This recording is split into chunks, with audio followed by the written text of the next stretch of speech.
Okay, so my name is Kirsten, and I am a married professional planner, wedding planner with Nóbl Events, and I am joined today by some amazing, talented friends and colleagues who have all come together to share their point of view on being a wedding professional, but also being an engaged wedding professional during the COVID-19 pandemic. So I want to give everybody a chance to introduce themselves. Let's start in order of the alphabetical order here. So Ashley, go ahead, kick us off. Hey guys, I'm Ashley. I am owner of Velvet Bordeaux Events. I do full planning, wedding day management, otherwise known as day of coordination. But I've been focusing on planning different events as well as weddings, and I am engaged. Perfect. Jenna, kick us off. Go next. Hi everyone, I'm Jenna. So I'm a catering sales manager for a Toronto-based venue. And basically I'm the main point of contact for all weddings and social events at the venue. So I'm the one that sells all the weddings, details all the weddings, organizes the tastings, kind of organizes the itinerary, all vendors, basically anything that the venue needs to know in relation to our clients' weddings. Perfect. Thank you. Jen, you're next. Hello, my name is Jen. I'm a Hamilton-based wedding photographer. My company name is Jenn Kavanagh Photography. And I don't have a long spiel like the rest of you guys. It's pretty simple, just a wedding photographer. But yeah, I'm hoping to get married this August. But right now, we're not too sure how things are looking. Julia, you're next. Hey, so I'm Julia. I'm a Montreal-based photographer, specialized in weddings, also family, maternity, all that surrounds basically couples, love. So yeah, and I'm engaged and was supposed to get married June 6th. And we did postpone the wedding to next year. So yeah. Amazing. Caroline, you're next. Hi, I'm Caroline. I own On Point Weddings and Events. And I am an engaged wedding planner who is supposed to have her wedding on June 20th. And we're looking to postpone it to October of this year. So we're keeping our fingers crossed that everything works out. And then last but certainly not least, Khrystyna. Hi, so I'm Khrystyna, owner of Pastiche Events based in Toronto. And yeah, I mean, we are engaged and we're supposed to get married June 27th. We have moved it to next year. So yeah, I'm really happy to talk about all this. So let's kind of start with a general question. And I think we've all kind of touched on it, but for those of you who haven't yet touched on it, how has COVID specifically touched your lives, touched your weddings, and what is the thought process between you and your fiance right now? Julia? So I think now I'm in a good place right now because we decide to basically take control of the situation by postponing and being proactive with our wedding vendors and being proactive with our guests to let them know that we made that decision. It was about at least like 2-3 weeks ago already. So right now we're more looking forward to the new date that we've decided, and then being, I think, stressed and unhappy, even though obviously it's still fresh. And we watched like a movie on Netflix and there was a wedding and I started crying. That was super red. I was like, oh my God, yeah, we're not gonna do that like soon. I mean, but so yeah, that's where I'm right now. There was a phase that was extremely difficult when we were so unsure what to do, and when I think we were probably in denial, especially myself. I was like, no, it's gonna be fine, June 6th, it's gonna be all good. What are you talking about? But then being actually also a professional, I had weddings starting in April, then May, June, and then reaching out to couples and then seeing what they were thinking as well, and then seeing that they were postponing their weddings. I was like, oh, yeah, this is happening. I should probably be real about this and be proactive. So yeah. Okay.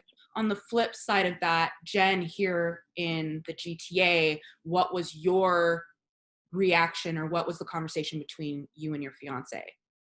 Well, we had kind of a strange, I mean, everyone kind of remembers, the weekend, at least here in Ontario, where things kind of really hit the fan. So I personally was a bridesmaid on March 14th in a wedding, and it was extremely stressful. We just, back then we didn't know what was happening. We didn't know if things were kind of getting canceled day by day at that point. So by the time the wedding rolled around, events over 250 had been canceled. So we were still able to have it. But my poor friend, they had 30 people the day before canceled it was a lot. And then the next weekend I was supposed to be shooting the second wedding of the year. And they had to call it off 4 days before their wedding. So that kind of stuff gave me a bit of perspective as an August bride. I'm just kind of, at least trying to see the silver lining every kind of turn we take in this adventure. Like, I'm glad that, a lot of us are, June brides, July brides, August brides, they're able to at least have a bit of a heads up. We've kind of been able to prepare for it, whereas some folks were just, if your wedding was, March 21st, it was a bit of a shock. So in terms of my wedding, we're kind of, we're basically 99% sure we'll be postponing it. We've made the decision to kind of call it a little bit early. I think we could wait a little bit longer because our date doesn't fall within kind of the actual restrictions that are being placed right now. I'm just kind of in the same boat. Like, I just would rather, let's just kind of take care of this and take that stress away so that we can kind of focus and look forward to next year instead of the unknowns.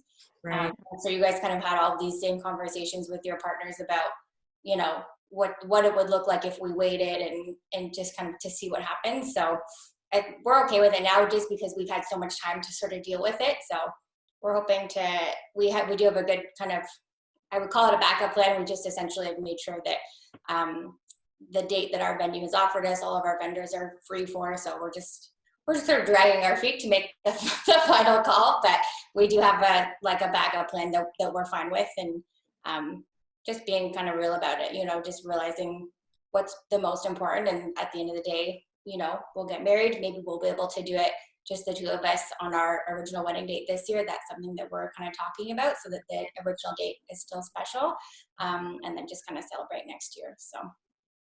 Awesome. Thank you for sharing.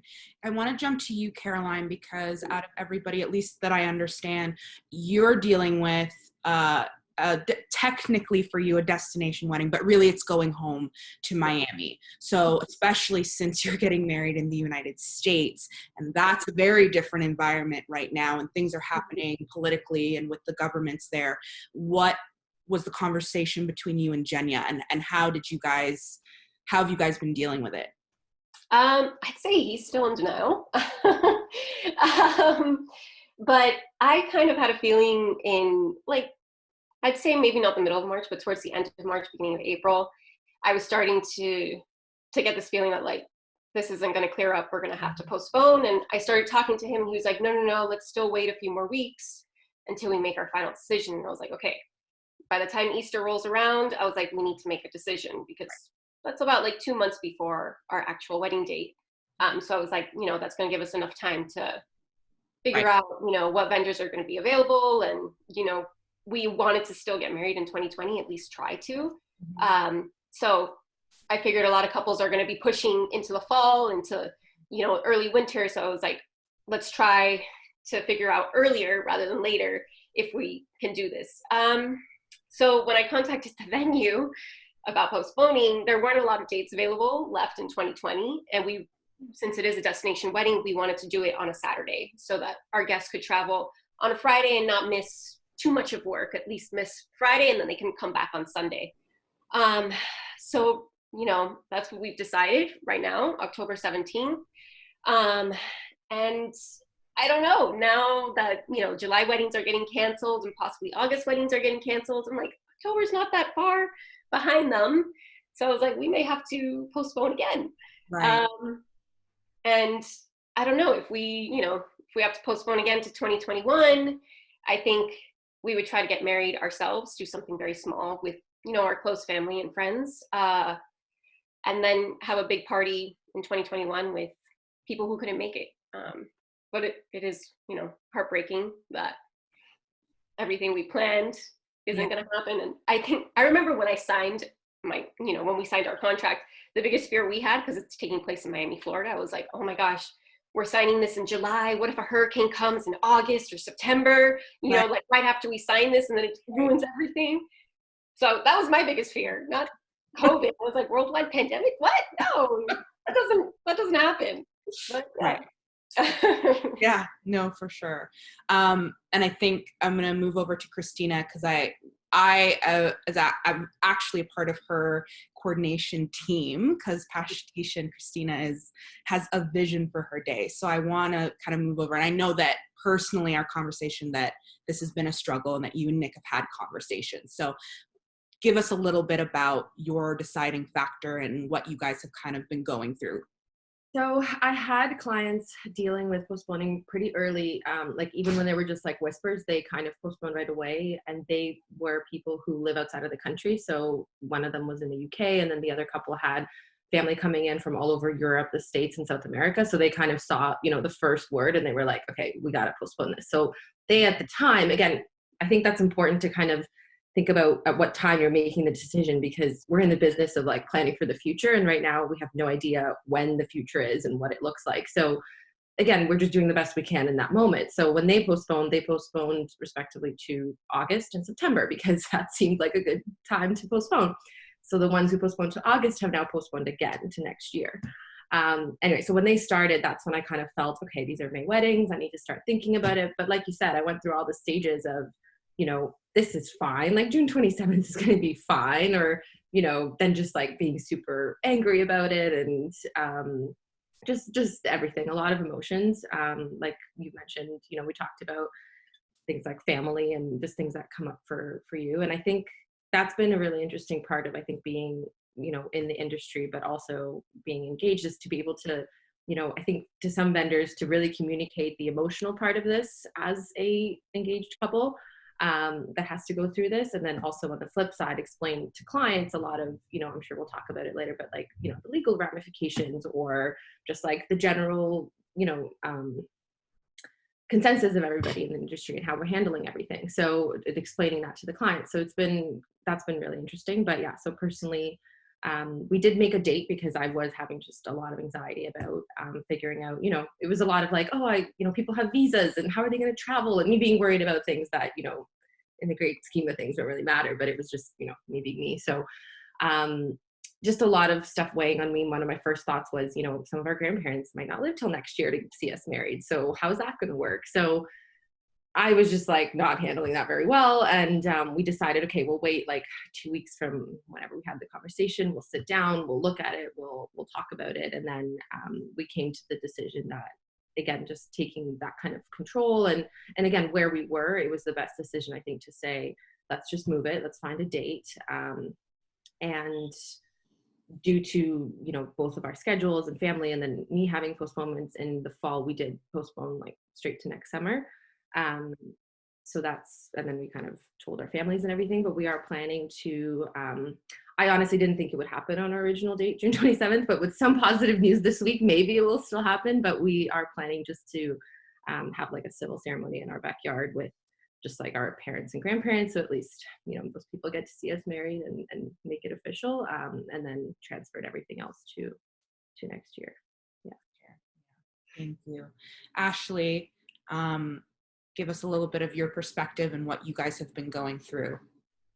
So for us, our wedding is already planned for 2021. So it hasn't been immensely impacted by everything that's been going on. However, we still have to make bookings for certain people, like booking our venue. I, as a planner, I did think a little bit backwards where we booked our DJ first. But we started with the smaller things, and then we started going into the bigger things as well. And in regards to our venue, with myself out of work, it's a pretty big deposit putting down when you don't really have anything coming in. So that's been a bit of a struggle for us, just kind of locking everything in without being able to really give that much.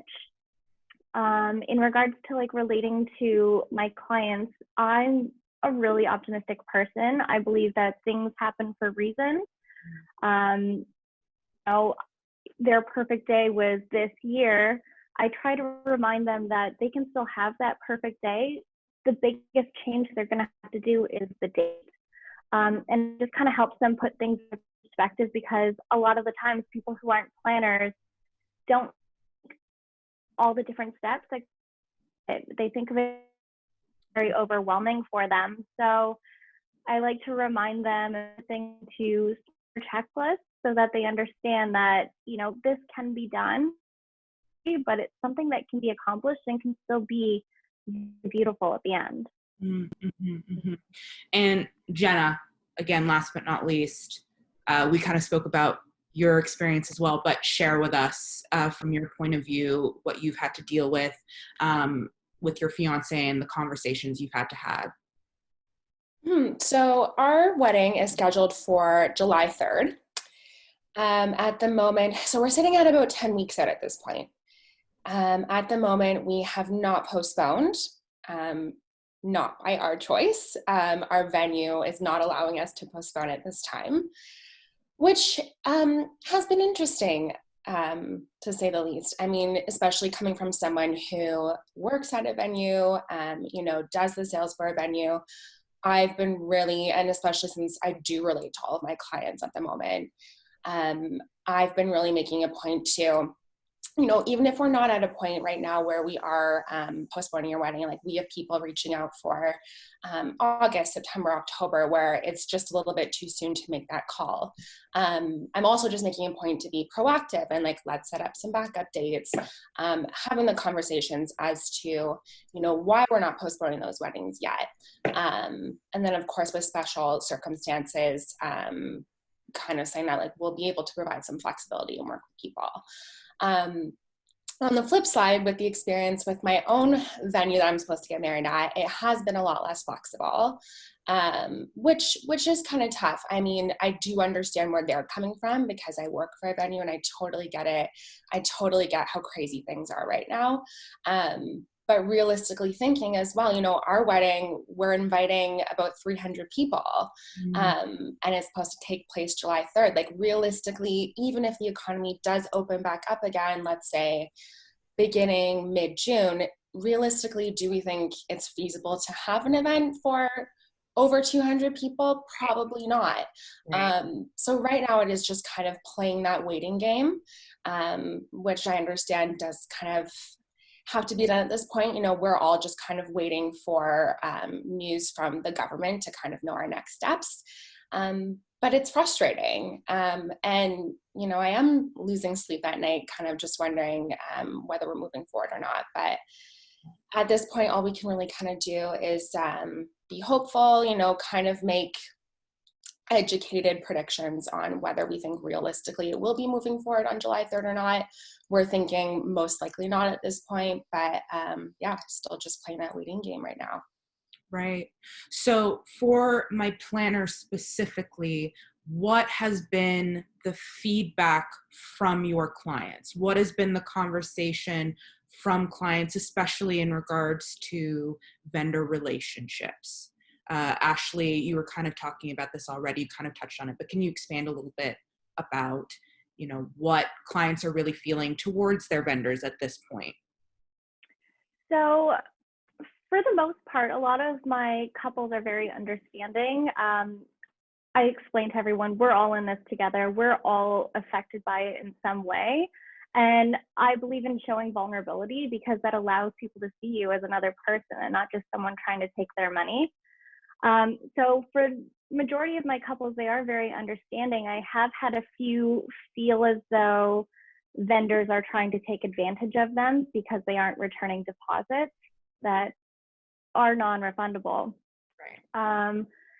I mean, that's something that we're kind of tackling, but a real issue when it comes to the wedding itself that couples are dealing with is the people that they want there to be there and not have to split everything up.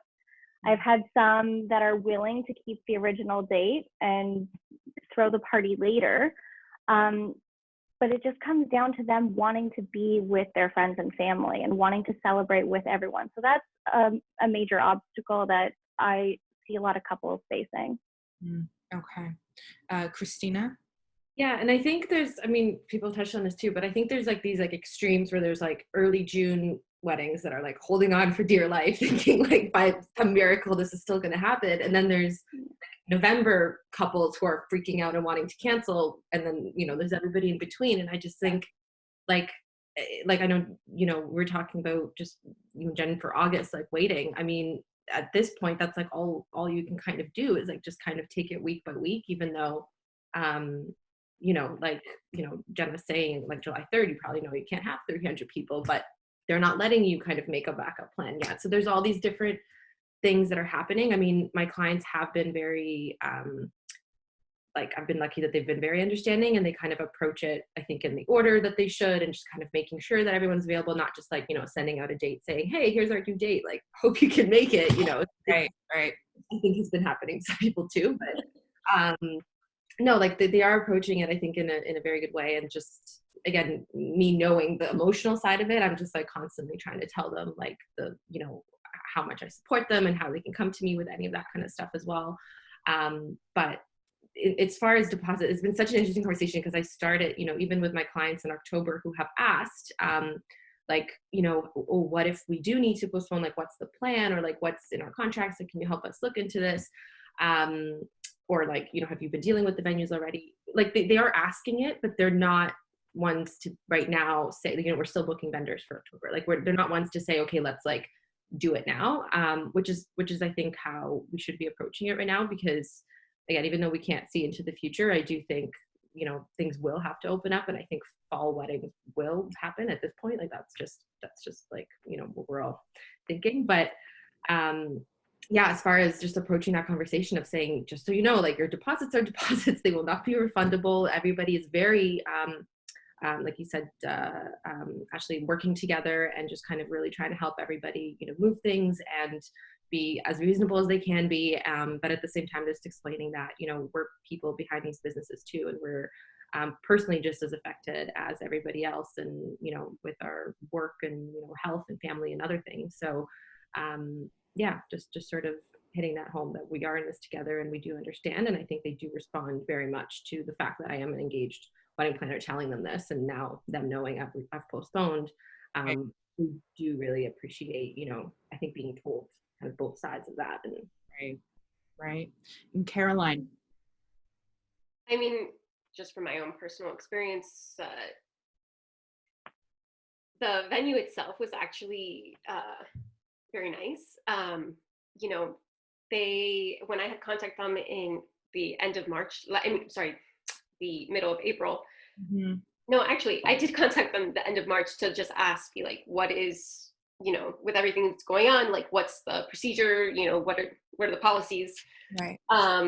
And she had told me that, right now you're able to postpone, and there will be no extra fees or anything. And she was like, but if you do want a full refund, which I was shocked she even mentioned, she said I would have to wait until, my wedding date actually fell within the guideline of, events can't be held. And, the border still had to be closed between the US and Canada, so making it impossible for us to even attend. So I was shocked she mentioned that, and I was like, oh, wow, okay, that's a possibility. Like, that's a lot of money that we would get back. Right. But for all our other vendors, like our photographer, our DJ, our florist, those deposits that we put down would be non-refundable. And I completely understand, because, that's their livelihood. And right. Now if, they won't be getting the other half of their deposit, for the rest of this year, that's going to be hard on them. Right. So as you even brought up with the vendors, photographers, how has, what has the conversation been like? Because that is a different conversation from a planner, of course. So Jen, what have you been experiencing on your end with your clients? I've had a bit of a mix. Do you mean like in terms specifically about like retainers and that kind of stuff, or just like general? Yes, that. And I think that we're kind of the planners have a bit of a different perspective because we kind of hear about everybody. And I think that, you know, when we're getting into photographers or venue, you start to hear about you specifically. So it's a very different perspective from us who get to hear about all of the people that they're like, why is this person doing this? Or why is this like this? Or how can I do this? Or what's my next step? So I'm curious to hear from a photographer, from both you and Julia, you know, what the conversation is like in regards to your retainer, if anybody's been questioning that, or if, you know, how people have been sensitive to date moving and stuff like that. So your specific experience as a vendor as opposed to the planner.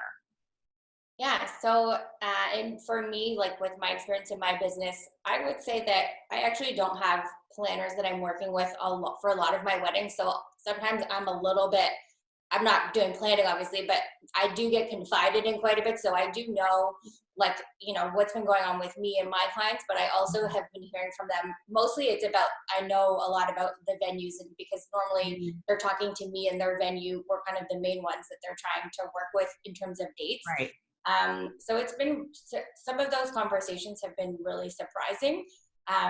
Like I just think it's hard for our couples to understand that, you know, sometimes venues, there just isn't the flexibility. And I think that, you know, I think that couples would be, I think it'll be helpful for them in this journey to just kind of try to let go a little bit of, you know, the expectations of having a Saturday wedding. Like it might need to be a Friday, and it'll, you know, it'll still be the same day. It's just a Friday instead of a Saturday. So I've had a lot of talks in the last month with other photographers. So I kind of also have a feel of, you know, what the general consensus is. And I would say that across the board, like retainers are non-refundable. That's kind of a standard clause. Yeah. But I do know that people have been waiving a lot of the, like for me personally, I have already before the pandemic in my contract, I had a date change fee, as well as they would be subject to current pricing. So for me personally, I've had 8 weddings postponed. So basically everything from March until my own wedding in August. I have no weddings until then. I think there's 1 or 2 that are still kind of dealing with their venue, who, same as Jenna, like they're not letting them really postpone, but it's clear that they'll have to. So yeah, it's been a bit of a mix that way, but I think that, I think couples just need to understand that, you know, people are trying our hardest to kind of help people postpone and kind of walk them through this process. And there's just not always people just aren't able to give retainers back. That's kind of the bottom line.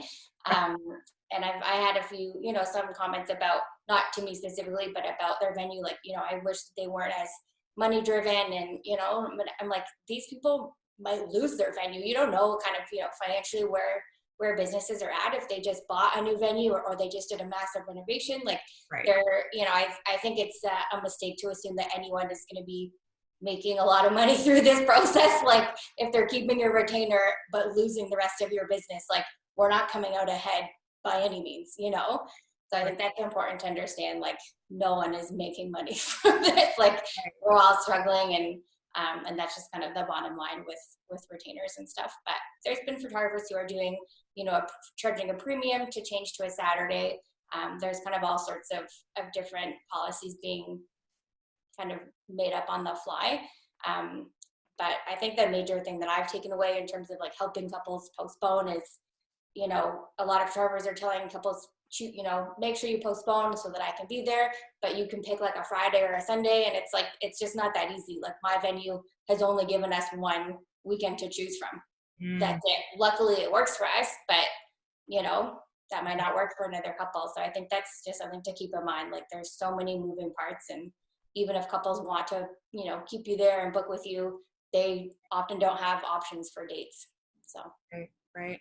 And Julia, in Montreal, again, very different environment, a lot of different medical situations going on there, at least from what we're hearing on the news, of course, right? A little bit biased there. But what are you experiencing with your clients? Are you having similar conversations as Jen was saying about venues? Are you hearing that? Like, what are you experiencing? So as a photographer, I've been actually very lucky, I would say, with my couples. They've been very understanding, and they've just I've also been proactive in contacting them, being like, so what what are you thinking right now? And also reassuring them that I am, I'm putting priority on my 2020 couples for 2021, just because we already create that connection. And I think it's important for me to be available. So we've been really communicating a lot and checking, the possible dates. But I've been also hearing a lot about the venues and how it's been difficult for the couples to postpone, because venues they have been a bit difficult, actually not wanting to give new dates. Just simply, I have a couple that is getting married, supposed to get married June 27th, and we've talked maybe like 3-4 weeks ago, and she was telling me that the venue didn't want them to give a new date until at least May. So they don't know right now what's the plan. So I'm still also waiting for them to give me a new date, but at the same time, I have other couple postponing for next year, and my 2021 is getting booked. It's getting very, very fast.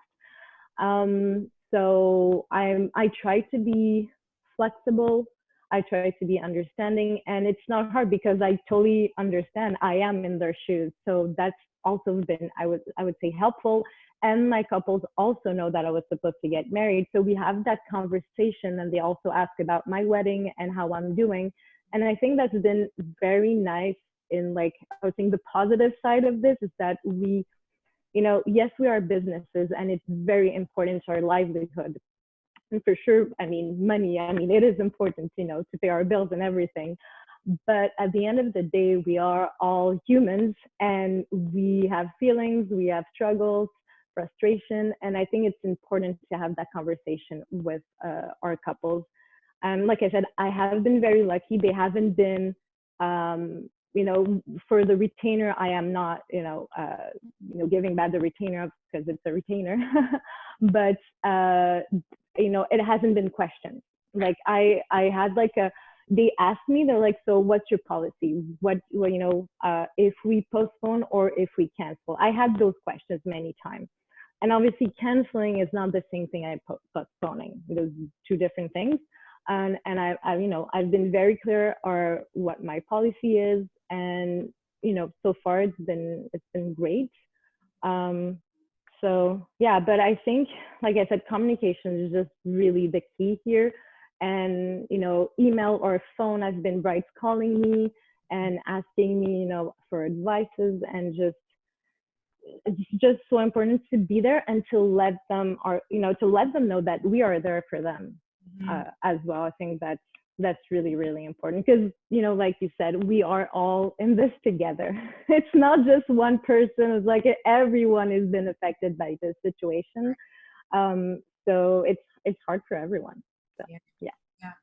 And I think that, and as every single person has kind of shared, I think that Jenna, there's definitely, and I know from our conversation that you felt this, and as a bride, you even said you're feeling this.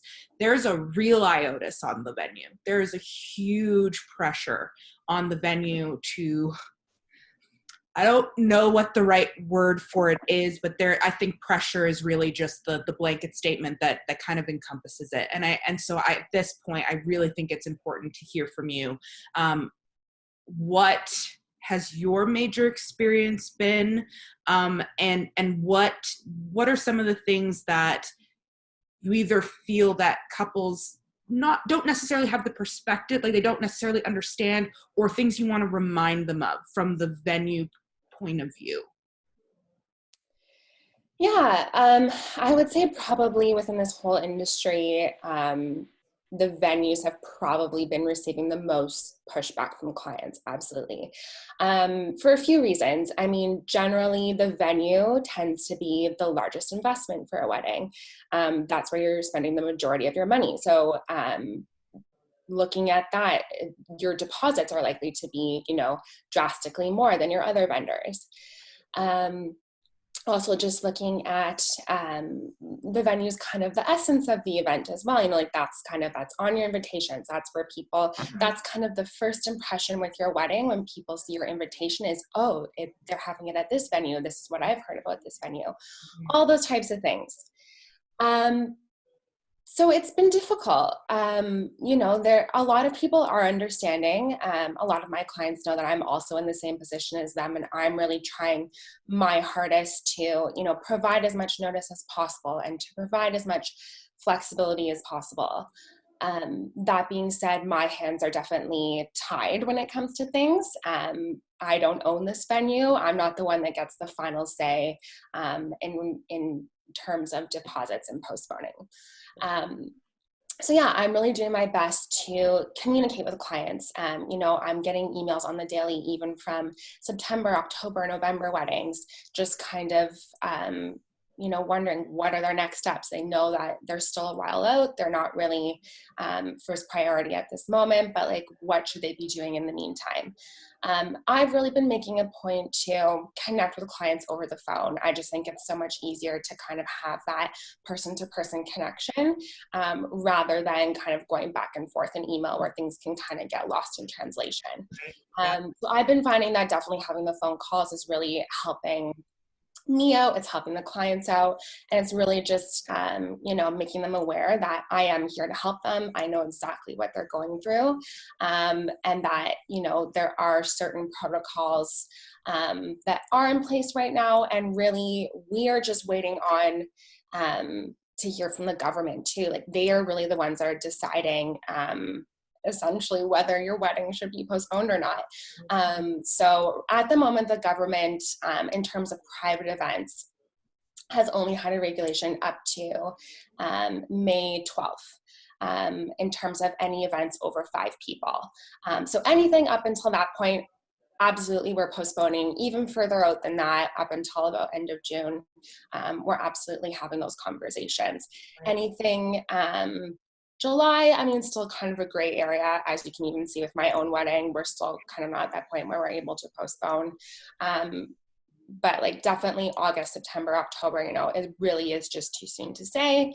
And some people are kind of having a hard time dealing with that, just kind of given the fact that even planning is pretty much not able to move forward at the moment. You know, like if your groom needs to shop for his suit, he can't go and do that right now. My fiance is dealing with that right now. Now is a time where I should be going to get my dress altered, and I can't do that. So there's so many factors that play into it. And these are kind of all the conversations that I'm having with my clients. And they're like, you know, we understand that we're still 3 or 4 months out, but like, we can't do this right now, and we can't do that. And those are kind of the more difficult conversations, because that's kind of something that, while we are understanding, and definitely I am the most empathetic because I'm going through the exact same thing, it's just something that the venue can't really take responsibility for at the moment. But like I said, a lot of clients have been understanding, like they do understand that we are a business. We are also struggling right now as well. Everyone's just trying to get by and do the best that they can. We've never had to experience anything like this before. So majority of the clients are pretty understanding. Of course, you have a few that do provide quite a lot of pushback. And we're really just doing the best that we can to kind of handle those, you know, deal with crisis management and kind of leave conversations with at least giving some clarity to clients and just letting them know that we are still committed to putting on the most amazing wedding that they've imagined, and that we will do everything that we can to make it right. That's also fair for both parties. 100%. And I mean, on that point, you know, with postponement and all that different stuff, how much flexibility really is there? Because even for my own clients and looking at it myself and speaking to different venues within the GTA, you know, there's only so many dates within 2020. And I mean, at first, I know that the rumblings in the community was, let's try to keep everybody in 2020. Let's not try to like lose a year of couples and profit, and let's try to sustain this economy as much as we possibly can. So everybody who can stay in 2020, let's try to do that and allow for 2021 to kind of be still its own thing. And of course, as time has pushed back, that's become less possible, shall we say. What is your understanding, or what kind of insight can you give about that, about 2020 availability and 2021 availability? And do you have any type of advice that you can give specifically about staying within this year, or if you feel people should really try to stay in this year, or if you feel like really it's not realistic at this point from a venue point of view? Yeah, so just to give you an idea, the venue that I work for, we were fully booked for Fridays and Saturdays, pretty much from June to end of October, which is prime wedding season. So availability is already extremely limited for 2020. Going into this, we had a few, maybe 1 or 2 Saturdays in November, definitely some Fridays available in November, December as well. But now, as we've kind of been postponing the April and May weddings, those dates have started to fill up. So for anyone looking to postpone into 2020, definitely you're a lot more limited. Chances are you're not going to get a Saturday. Chances are, it's going to be a winter wedding when you have your wedding, if you're wanting to keep it in 2020. So definitely what you're looking at in 2020 is most likely a November or December wedding, most likely a Friday or Sunday. Yeah, like that's pretty much what you're looking at if you want to keep it in 2020. So what I would say to those clients that, don't want to postpone their whole lives for their wedding, they'd rather just get it over this year, right. Be open-minded. The venue is not withholding dates from you to be mean. This is literally just what the availability is. We can't push someone else out of their wedding date. It's just the reality of it. Right. I would also say be open-minded as well to the Friday weddings, to the Sunday weddings, to even the weekday weddings. To give you an example, like where I'm looking at with my own wedding, we're probably looking at postponing into 2021, just because the end of this year will also be crazy with my work as well, given everything that's going on. But we know that a Saturday in the summer is not going to be possible. Not just because of availability. I mean, I am getting married at a very popular Toronto venue that likely is pretty much fully booked for Saturdays from May to October. But for the couple Saturdays that they maybe do have left, and this is something that can kind of be controversial, but Saturdays in wedding season are a venue's bread and butter. Those are the dates that are going to be sold regardless. So if we're postponing all of the Saturday weddings from 2020 into Saturdays in 2021, that's taking away a whole wedding season for us, which, is really not putting the business in a great position either. Again, like these are things that people can kind of get pushed back with, but I really do think that in scenarios like that, it's best to be flexible. Right. The venue is willing to provide flexibility with clients, but as a return, unfortunately, clients do need to be flexible as well. Right. So to give you an example with my wedding, right. We were originally supposed to be married on a Friday. July 3rd is a Friday this year. Yeah. So ideally, we would like to postpone to a Friday next summer, just kind of given our venue. It was supposed to be an outdoor ceremony. There is a really beautiful terrace at our venue. We do want to take advantage of that. So ideally, we'd like to keep it in the summer. Right. We know Saturday's not an option. We know that Friday's probably not an option either. So we are open to, holding this wedding on a Thursday, holding on a Wednesday. Obviously not ideal. It's going to be putting some people out, but you know what? Everyone is living through this pandemic. Everyone understands why you had to postpone your wedding and that, you're not going to be getting an ideal Saturday or Friday or Sunday date. It's just the reality. I think I would like to say that most wedding guests will be empathetic to that fact, and will be that much more excited to celebrate your wedding, and will be that much more cooperative if you do have a Wednesday or Thursday wedding. So yeah, what I would just say is be open-minded.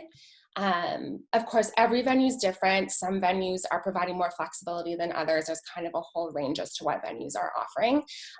But you know, if you're not really getting the answers that you're wanting from your venue, look for solutions. Look to find a middle ground. This is really not ideal for both parties. The venue is also suffering as well. So instead of kind of fighting back, try and find a solution that both parties can come out of it and say, yeah, that's really great. I'm happy with the decision that we came up with. What I would also say kind of on top of that as well is don't get so hung up on the specific date. Of course, you know, like when you're talking about seasons and like you really visualized a summer wedding as opposed to a winter wedding, I really do think that those are things that you shouldn't give up. Chances are you booked that specific venue given the current, given the season that you booked it for. So I really do think that, you know, venues can kind of work around that. Again, like I said, look at the option of maybe getting married on a Thursday, and then your venue should probably be able to work with you with that. But I think what this whole situation has taught us is that the most important thing right now is making sure that you have all of your key loved ones there for your wedding and that it's safe to have your wedding. No one wants this huge cloud of this pandemic kind of lingering on their wedding day. And like Khrystyna said, not being able to hug your grandparents on your wedding day, not being able to hug your guests and your friends. I think that's kind of the biggest concern right now. So when you kind of factor that in with the date doesn't become as important. For me, I would much rather get married on a Wednesday or Thursday in the summer and have everyone be safe and have a great time, than to, let's say, get married on a Saturday this year. So just kind of keeping those things into perspective. Flexibility is definitely key with the venue, definitely because of flexibility, and also just keeping in mind the business as well. Yeah, sure. I mean, that brings up a lot of things that different people have said. Jen mentioned, you know, that she's heard stuff on her side, and I'm going to get to the photographers because I want to hear availability specifically from you guys as well, because as we've all kind of said, those are the major people that people are looking to, the venue and the photographer. Like, are you guys available? Can we go forward? But before we do that, I do want to round out to the planners, because this has been a very interesting, at least from my point of view, very interesting the way that couples are now responding to us. I think that there has been in some ways, a perception that a planner is for wealthy people. It's not really a practical thing. It doesn't really matter for the everyday person. And I have actually got a lot of feedback, in some cases, people have come back that didn't book me before and been like, okay, so please help.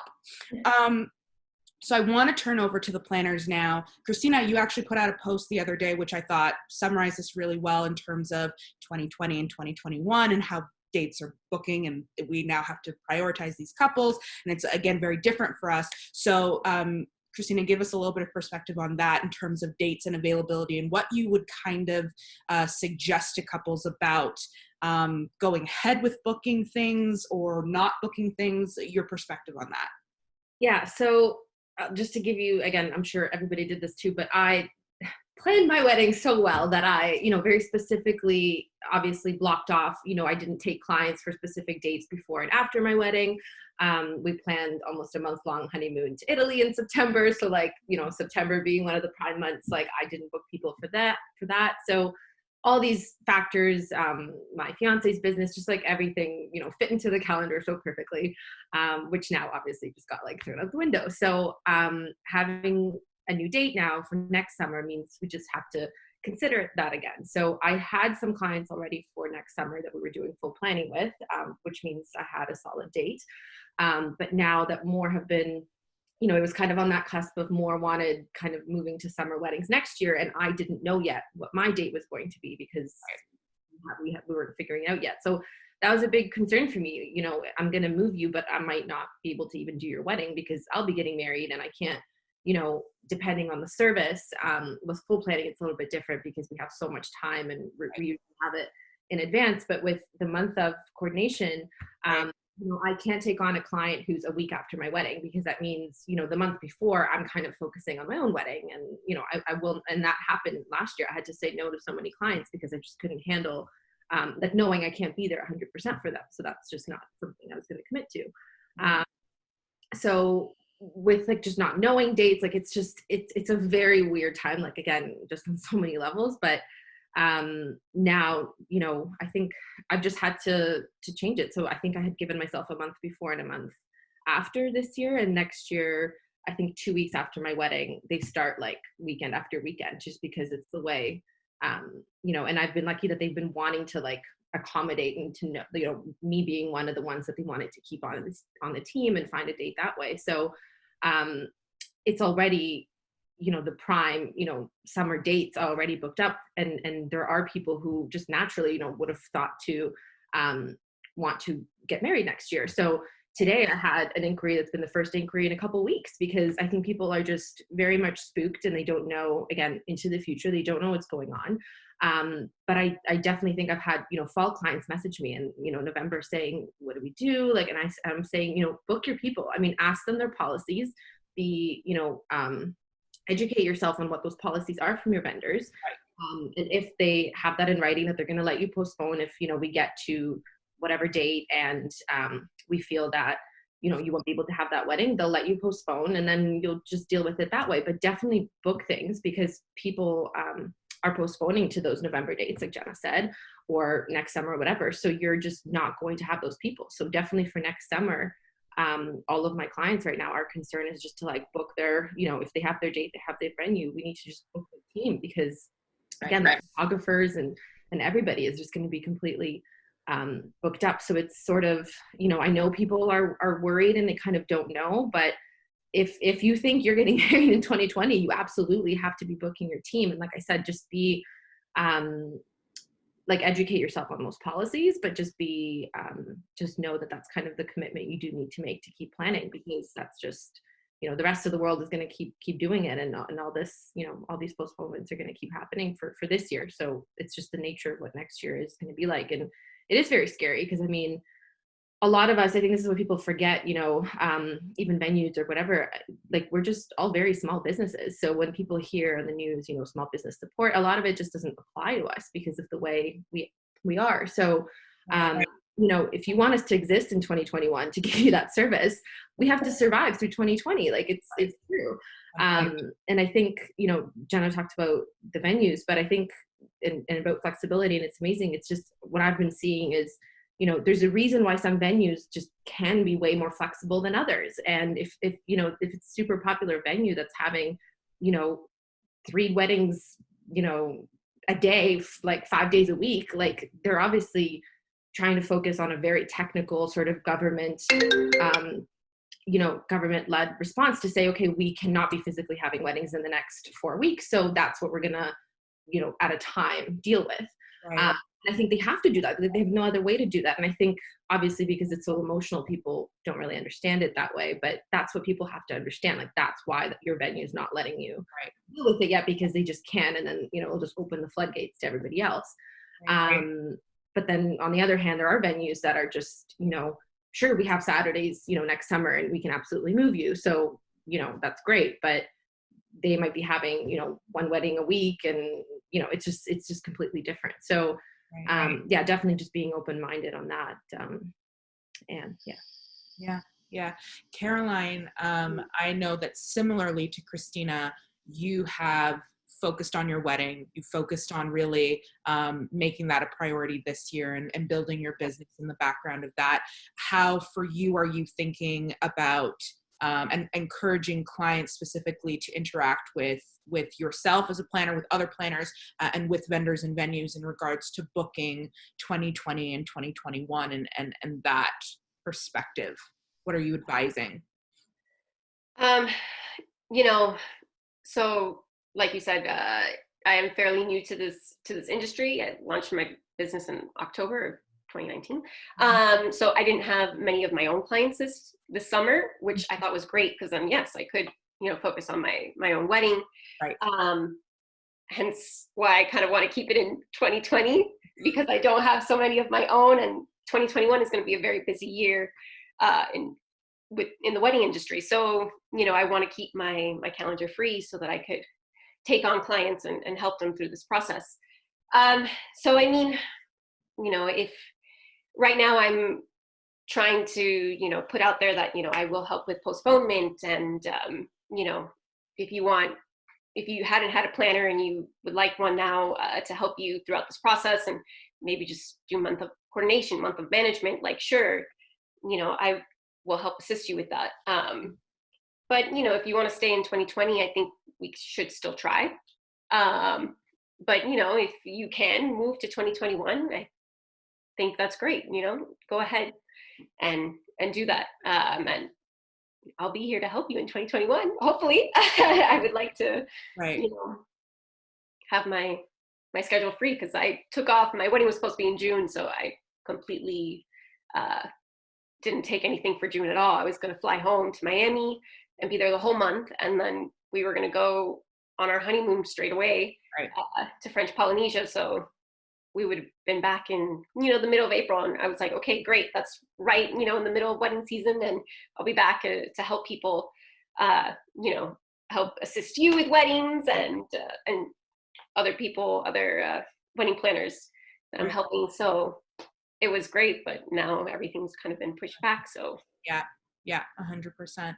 So for you, Ashley, in a different perspective, and your business, because we've talked about your business and how it blossomed and all the things that got you to where you are. What are you, on the flip side of that, as somebody who has dealt with a lot of things, not just this year, but you have dealt with tragedies in the past as well and helped couples through that. What are you advising? What are you looking at this and booking and advising your couples and new couples? So for new couples, first and foremost, I always get them to get wedding insurance. And a lot of the times people don't even know about wedding insurance. Now, I know that doesn't cover the pandemic that we're dealing with right now, but it does cover a lot of different issues that can arise. In regards to what we're dealing with right now, I like to offer what I call Plan C for two reasons. You have your Plan A and you have your Plan B in the case that the weather doesn't work out the way that you had imagined. Your Plan C comes after that, but it also works out as your Plan COVID. So you've already come up with two amazing plans. You just have to transfer that to your next step. And that's what I've been helping my clients with. You're building another foundation for another event that you're trying to create. So I remind them that, you've booked with me. I'm here for you. I'm your therapist. I'm your friend. I'm a listening ear. I'm a shoulder to cry on. And that's something that, as a planner, I like to remind my clients of. They're not in this alone. I'm there with them every step of the way. A lot of my clients who have booked wedding day management or otherwise day of coordination, they don't know what to do in these situations. I still offer my advice. I still help them where I can. I'm not going to say, sorry, like just day only. I'm there for you. I have the knowledge and I have the experience in what's happening. I'm going to share that wealth with you. And I think that's so important in helping everyone get out of this situation. Mm-hmm, definitely. So in that regards, then, are you advising them, especially those that are, as you mentioned, like the wedding management or the people that, are only getting you for a month of, are you advising them to move into 2021? Are you trying to help them navigate keeping 2020? What are you thinking there? So I like to play with a lot of different options. I'm not going to tell them what to do. I like to feel them out. I give them my professional advice as to what's best, but at the end of the day, they get the yes or no. My earlier weddings, so April, May, they were pretty easy. They rescheduled right away. But I have couples getting married in September who are like, what should we do? So we'll play it out. We'll discuss some different things. We'll have different ideas. The venue itself gives us a lot of different options where they're like, you can keep the date you have, but we're going to go with the government regulated amount of people that can be at your event. And that's not feasible for a lot of couples. Some of them have huge families. So splitting up their wedding isn't something that a lot of people want to do. And I try to advise, and yeah, you have the ceremony this day, keep it small with your immediate family, but then have an even bigger ceremony the next time. You know, you can still go all out, you can still alter it and tweak it. And what better way to make your special day so different from what you've seen in magazines and on TV and in social media? This is your way to just kind of vamp it up and change it. I really try to twist every negative to some crazy positive in some way. But I mean, I don't jump and I say, oh, definitely do it next year, especially when we have our later date couples getting really worried about what's happening. We can't say much. We don't know what's going on as of right now. We know just as much as they do. So it's something that has to be reminded, it comes in, priority. So whoever's wedding comes first, and then we go from there.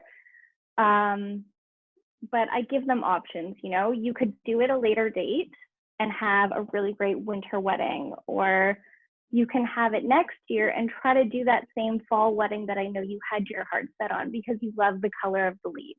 Right. So they do have options. I don't push for anything in particular.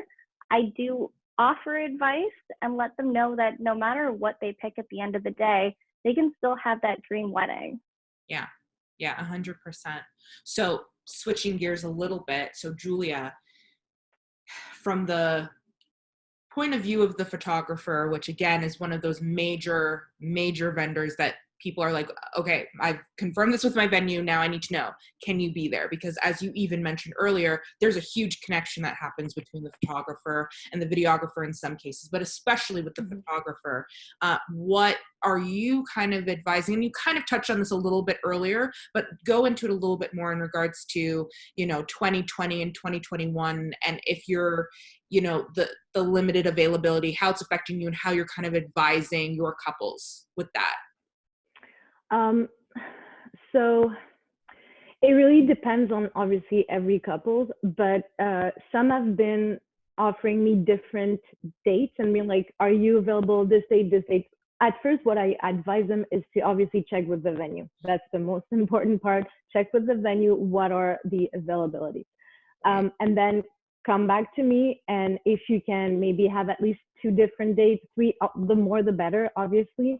So that way I can tell them, okay, that this works, this doesn't work, and then we go forward for this. There's some couples that have just, unfortunately, just decided on a date, and then they were like, oh, this is our new date, are you available? And thankfully, so far, I have been. Also, I do have, so my company is called Juno Photo, and I do have other photographers, so I have teams. So that allows me to be more flexible with dates. Though the couples, the way it works is that sometimes they hire me as their main photographer, sometimes they hire one of my teams. And usually, obviously, if I'm transferring the date, I want them to transfer with the photographer that they've chosen. I think that's very important. But so far it's been working well. But I've heard different photographers being like, I have 3 brides wanting to book the same date. What do I do? So I know that's very difficult, but I think the couple, if for the couple, photography is really important and they have that connection with their photographers, I think it's really, really important that they talk to the photographer after talking to the venue and to offer different dates to make sure that their photographer is going to be available. I had a bride contact me, and she hadn't really talked to venue yet because the venue wasn't sure if they had to postpone. Anyway, but she contacted me and she was like, I want to let you know that my priority is to have you as our wedding photographer for next year. So I will, contact the venue to see what are the dates, but, I'm thinking about this date, like, are you available? And she's like, but 100%, I'm not changing my mind. Like, this is a priority for me. So Right. I was like, oh, that's really nice. Like, I want to photograph your wedding too. I'm really excited, So it really depends, but I think if photography is important, definitely I think it's one of the like first vendors to contact after, obviously the planner if you have one, the venue, and then the photographer. And just like, offer different dates if possible. And as a photographer, we also need to be flexible. And, if the wedding is a Friday, Sunday, Thursday, we will be there. If we're available, we will be there for sure. And it's going to be a bit hard for us definitely next year because we'll need to probably be, doing weddings maybe Friday, Saturday, Sunday. And it's going to be really, really hard physically, emotionally. Yeah, it's going to be tiring. I'm very also, I tell my couples like, okay, for example, I had a couple wanting to reschedule a Sunday, and I told them, well, I am booked that Saturday.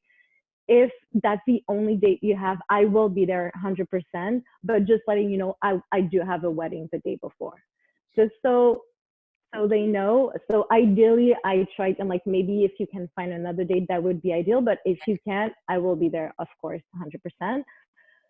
So going back and forth, everyone needs to be flexible. And, like Jenna was mentioning, it's just, yes, you are attached probably to a date. And I was really attached to my wedding date for this year because it was like 6/6/2020. I was like, this is so beautiful. I love it. It's perfect. So I'm, trying to postpone. We were looking at dates next year. It's like, there's no date that it's actually perfect. I don't like it. And there was a moment where I was like, I don't know if I want to do this. Like, I was very upset. And then you realize, like, what are the important things? Like, why are you getting married? Like, in the end, what is important? You want to, you found, love, you want to get married to that special someone, and you want to celebrate with friends and family. And that is the important part. It's not the date. It's not the day. It's really what it's all about. And it's refocusing on what really matters at the end of the day. I think that's really important. Right. Jen, do you want to jump onto that? I think she made some great points. From your point of view, what are you thinking? What are you advising in terms of your clients and them looking at dates and how they're addressing you and other photographers in your circle? Yeah, so it's been, in my experience it's been okay so far. I have had, so far every wedding that has had to, I've had only postponements, no one has canceled. So that's been great. I actually ended up making, just because the emails were kind of nonstop with my sort of first half of 2020 wedding, so I ended up making my availability online. I made a page on my website that I sent to couples who are currently in the process of postponing, and they're kind of talking with their venues, they're looking at dates. I just ended up making a page that they can log on to and view the dates that I already have booked for. I kind of put it from like September 2020 onwards, and so the rest of the year is on there, as well as 2021, just so that if they're, if things are kind of moving quickly for some of them, there's some, some venues here that have 3 weddings every day, Friday, Saturday, Sunday, so they're just juggling so much. So sometimes the dates are just getting kind of booked up quickly. So I ended up making the calendar for couples like that who are having to make these decisions really quickly. So at least that they can see, it doesn't update, in real time, but I do, as soon as I get booked, I'll update the page so that they can see, just so that if they're on the phone with their venue, they know I'm definitely not available, or they can see if I am. So that's really helpful, and just kind of letting them know that, my 2020 couples are their top priority. Like, I will do whatever I have to do, just like Julia was saying. Like, I am comfortable doing double headers all the time anyway, but if I have to do a triple, I'll do it. Like, I've done them before. They're a bit rough, but in order for me to be there for the clients that I've already invested a lot of time and energy with and made connections with. For me, like that's the most important, goal moving forward is I want to keep as many of my 2020 clients as I can, because we've already, we've put a lot of time and energy in and made some great connections there. So for me, that's kind of, I'll do anything to kind of make their dates work, including, making, my calendar available to them. But it is tricky. Like Khrystyna was talking about, this year I had like the perfect, dates. I had 3 weeks off before, or like, I think 2 weekends off before my wedding. And then I did have to work kind of right after, but it was for a very special client. So I was okay with it. So we would kind of do, a honeymoon is for later. But next year, like, I don't think I'm going to have any choices in terms of when I'm working and when I'm not, Right. What you do is you can kind of pick and choose and just say like, sorry, I'm not available. Like, here's some other people. But if they're your current clients who are postponing, obviously, that's top. I want to be there for that and for them. So that'll be interesting to kind of, yeah. I think that that's the one thing that I'm realizing is that it's not going to be exactly how we'd initially planned. It's not going to be perfect in terms of, the weeks leading up. I might be working more than I would have hoped to be, but I think that there's some things that as photographers specifically, we could change, in the weeks around our weddings. Like if I do end up having to shoot the weekend before mine, maybe they'll be understanding, I might not get your big sneak peek to you right away, or like, you know what I mean? Just little things like that. Because they, as brides, they know what it's like and how busy it is kind of leading up. So I think it'll be okay. But yeah, that's been the main thing, is just being really transparent with my couples and giving them dates. I feel like because my wedding is kind of, beginning of August, my 2020 is sort of split into two. So basically my first half has all been postponed. I was able to shoot one in January, and that's kind of it so far. So everyone else has postponed. And so now my whole second half is still intact. No one has postponed after my wedding date. So I'm just starting to kind of hear from them and see kind of what they're just asking about, what the process looks like. But I am a little concerned for the couples who are later in the year who either aren't able to postpone yet based, on their venues. And it is a bit soon, I think, to be doing that. I'm just worried for them that if they need to push to next year, like if September and October couples are waiting until August, I just worry for date availability. Like those are the guys who are going to have to be really flexible with their, expectations about the dates that they're going to be in.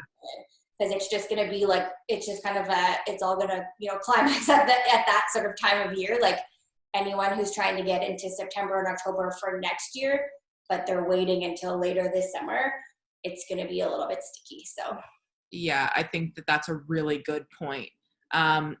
Before I move on to the next thing, does anyone want to add to the point that she just made? Yeah, Khrystyna. Just about the photographers, because when we booked our wedding, we booked it because of my photographer's availability, because I just that was the one person that I was like, I need you. And she was the only one that was having trouble when we were moving because she was so booked up. So when we were looking at some dates, and Jenna said this, but I was like, I'm fine if we're on a Tuesday, Wednesday, I don't care. Let's just figure this out.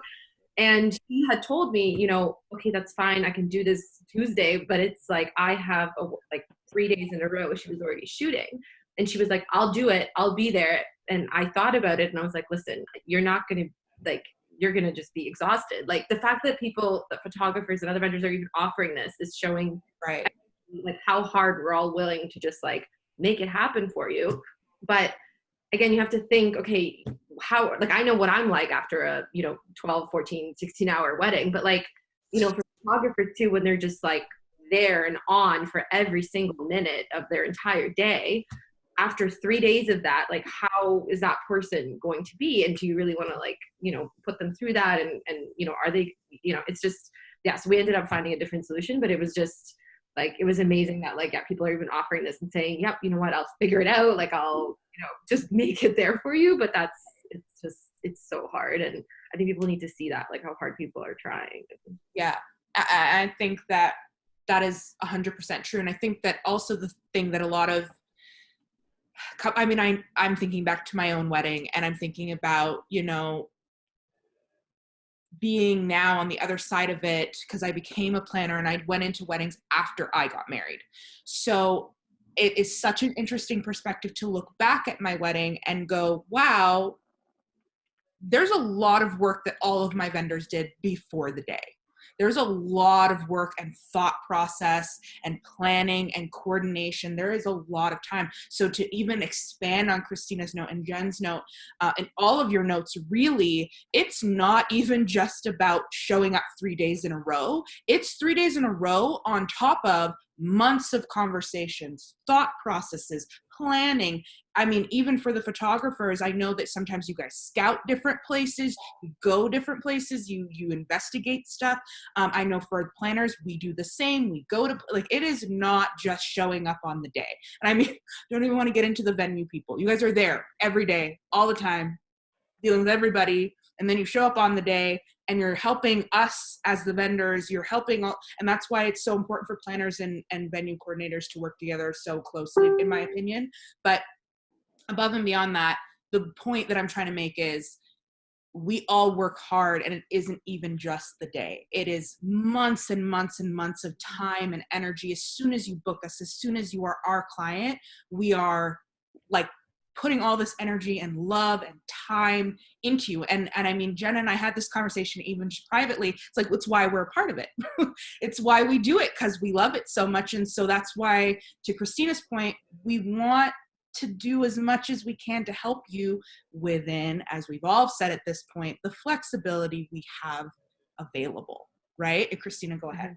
Sorry, I'm gonna pass out just because you said the thing about, you know, being there from the beginning and how it's not just the day. I want to just circle back to something we said about deposits, and we were talking about, you know, retainers. Mm-hmm. Thing I've seen and I've been kind of talking about, which I think is a great way of looking at it, is, you know, why deposits are non-refundable. I mean, aside from the legal, you know, explanation of contracts, which I know is like something people don't really think about until, you know, something like this happens. Everybody wants to know what force majeure means and go back to your fine print. But it's just an interesting way of looking at the deposits as an investment into the business, because that's what it is. But it's an investment into our business because we've started investing in you as the client from the moment you started reaching out to us. And that's, I think, such an, to me, it was a great way to start looking at it, because of all that work that does happen. But it's not just like this like pile of money that just sits there. And, you know, it's the fact that we're, you know, a registered business and we have insurance, and people have, you know, certain vendors have obviously rent on buildings and materials, or staff they've already paid or retained or whatever it is. So again, it's an investment to make sure that we're existing as a business to provide you that service by the time your date comes around. And I think people just don't see it that way. Some people who have been very, I think just vocal and angry about certain things just see it as, like I think Ashley, someone said, you know, oh, people are just trying to like take advantage of us and take our money. Like, that's not what anybody's doing. It's just, I think, hard to, in a very emotional situation like this, to explain to people what the deposits really are. But right. No, 100%. And I think that to expand on that, and if anybody else wants to jump in, just raise your hand and I'll direct to you. I think that that's thank you for saying that, because I think that that's a very key thing. And I actually was just in my blog the other day and I wrote something about this, and basically being like, it is anybody's best interest as a vendor in the wedding industry to try to screw you over. We work extremely hard to build a reputation. And all of the women that are here that were invited, yes, you're engaged, but I also know that you work extremely hard on your reputation, that the people that you work with, the venue you work with, but the different people that are involved in your day-to-day as a wedding professional, you work very hard to have integrity and to lead yourself and your businesses. I mean, in Julia's case, she has a full staff. And I've met them. They're wonderful people.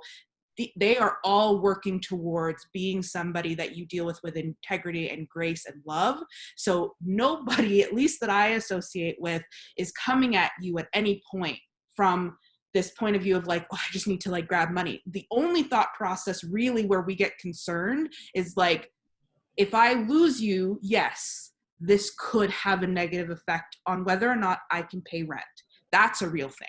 That could be a real thing for some people, but no one is trying to be greedy or make money from this or capitalize on you and try to take from you and leave you like in this bind. Even if legally you are tied, it is for a purpose. It is not because of the man, as I think some think of it, like the man that just is trying to like bind you and push you down. That's not the thought process. So I think that Jenn, Khrystyna, you guys have made really good points about that the flexibility is so crucial, but it's not because of you have to do what I want. It's because it's what we have to do in order to survive. Does anybody have anything to add to that, or can I go to my next question? All good? Awesome. So one of the last questions that I kind of want to ask before I get back to kind of talking to you guys on more personal level before we close down is, as we've all kind of alluded to, even when the government decides to lift the mandates and allows for events to start happening again, whenever that is, because none of us know, social distancing is still going to be a thing.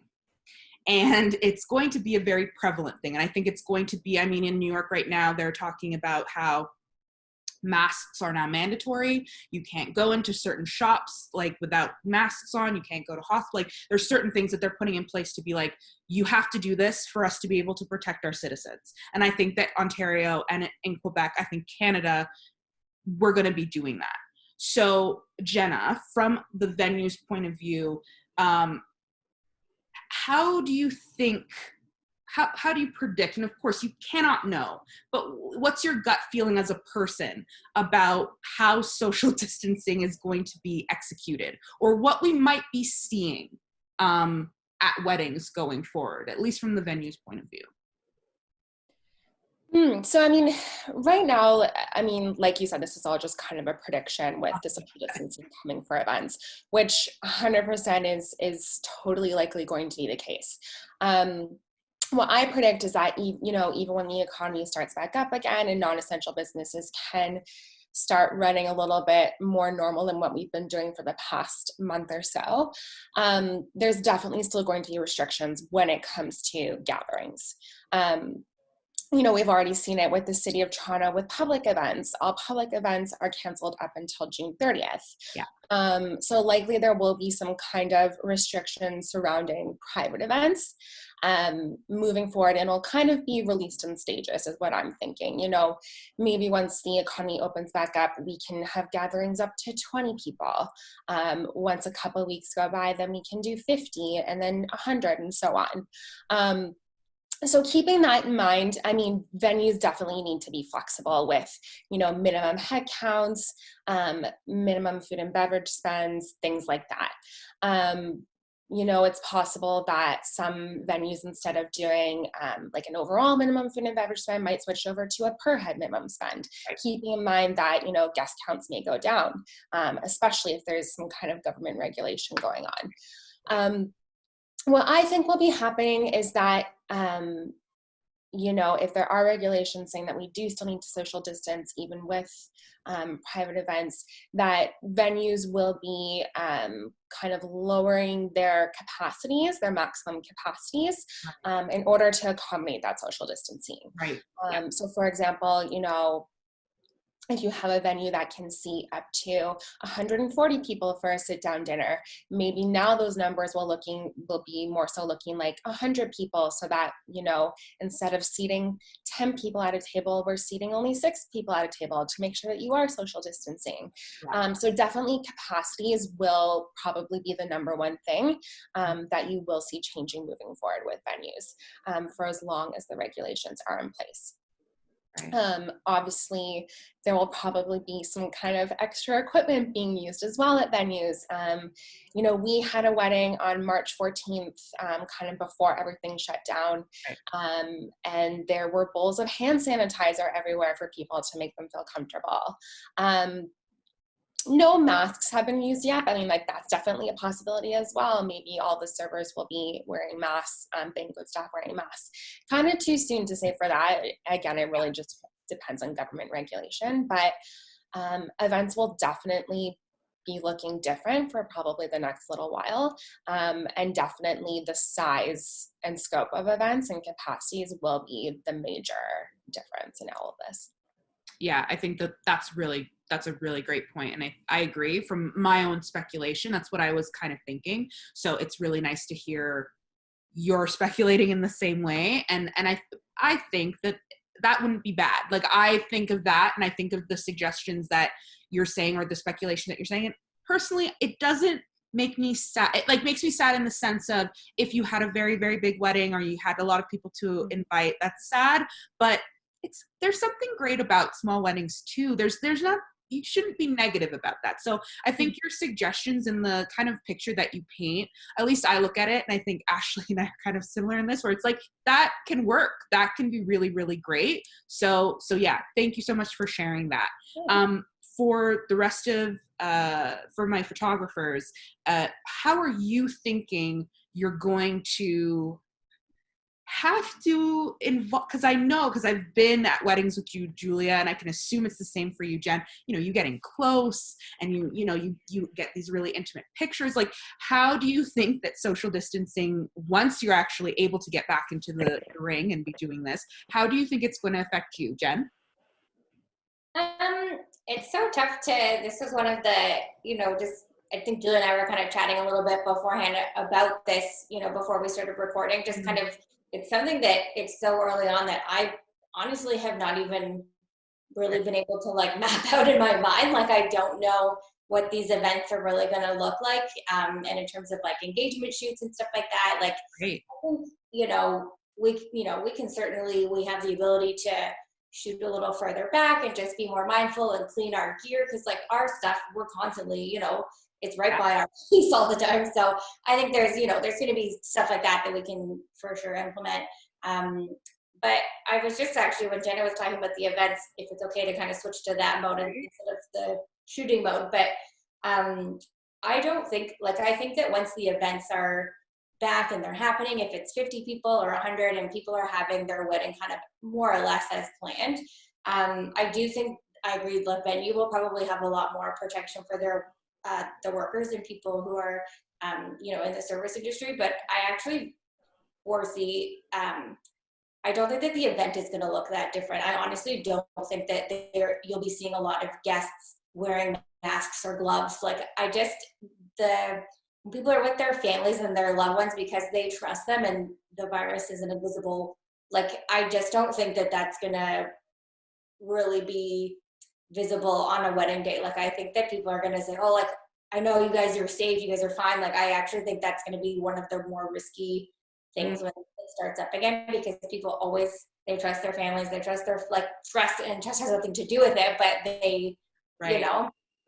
I just feel like that's going to be a bit of a weird thing to navigate. But as a photographer, we'll just do whatever we can, to stay further back. But it's hard to kind of service, I'm not just showing up and shooting. I'll get in there, I'll fix the bride's hair and I'll pin the boutonnieres, and I'm always, you're in really close to people sometimes, even when you're not actually shooting, right? You're picking their flowers for them. So there is a lot of contact. That's true. Outside of just the shooting part of it, we're doing a lot with the couple all day long. So, no, yeah. that's a very good point. And thank you for adding that, because sometimes, especially since it's been so long since I've been at a wedding now, I forget, you guys are always, you're right there. You're okay, it's constantly, for a planner, that's who we turn to. It's okay, so this is going on and we help each other, and we so 100%. You guys are really present. It's one of the best things about having a photographer or a, videographer, photographer team. You guys are constantly being present, and really, because you guys, your stuff lasts beyond, right? And your work is what allows everybody else's work to be immortalized and to stay. Right. So I totally forgot. So thank you for adding that. And Julie, I want to hear your perspective as well. What do you think in regards longer lenses, possibly? What do you think? That's what we were talking just before it started. And I was I honestly don't imagine myself changing my photography style because of that. And I think, yes, being careful and cleaning, the gear, wearing a mask, gloves, obviously I'm totally, willing to do that, of course. But to change my style, wouldn't make sense also for the couple who hired me for my style. And, you know, if because I do intimate pictures, because I do like to get a bit close, and because we are helping our couples throughout the day, the boutonniere, everything, the dress, we are super close to them, of course. And that's part of the experience as well. So I think when we're going to be allowed to do events, I think it's because it's going to be also okay to be closed. I don't think it's doable to actually do a wedding and expect people to be further away from each other.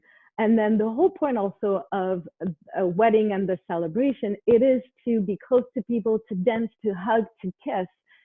If we can't do that at a wedding, I don't think there's a point to actually do the celebration, honestly, in my opinion. And that's something we thought about when we were thinking to postpone our wedding. Initially, I was just like, even if we're allowed to do it, at that point, I was like, I don't think I want to do it, because I don't want people to be scared to hug each other. I don't want people to be anxious and be at my wedding, be like, oh, hey, congratulations, and be just like, oh, I'm just standing, you know, further away from everyone, and be like, you know, hand sanitizer every 2 seconds. Like, that's not a wedding. That's not a celebration. And I understand that people would feel like that, of course. It's just that then I rather maybe not do a wedding, you know, at this point, you know, just postpone and do something later on when people can actually really celebrate, feel comfortable, and and enjoy and not be stressed, that day. So for me right now, I am not doing engagement sessions, and it's we were actually not allowed in Quebec right now.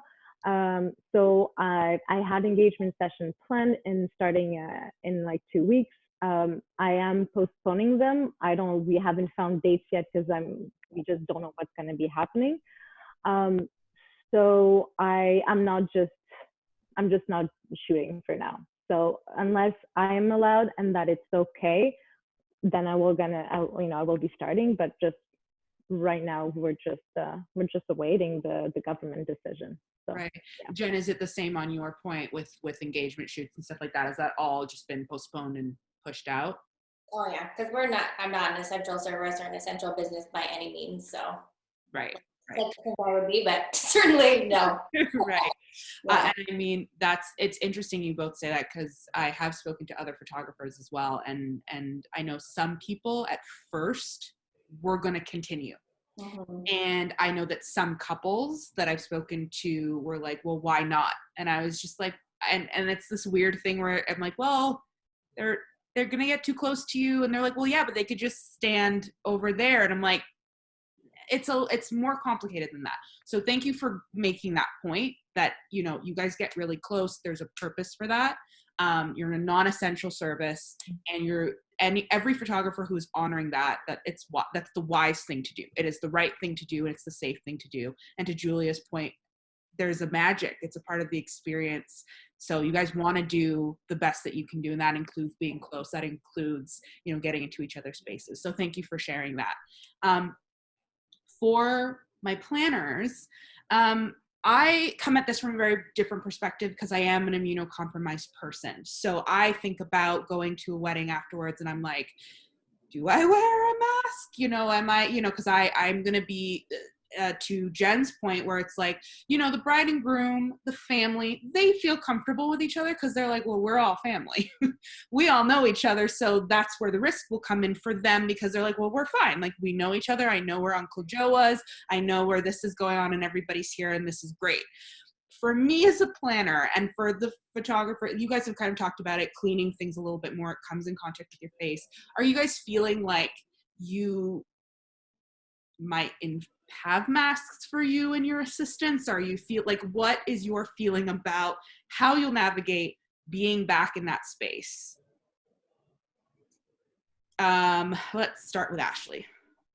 So it might just be a personal opinion kind of thing, but I find that when you see someone with a mask, although they're trying to, like, that's not going to protect you from anything. If I'm wearing the mask, I'm just protecting you guys if I were the one who were sick.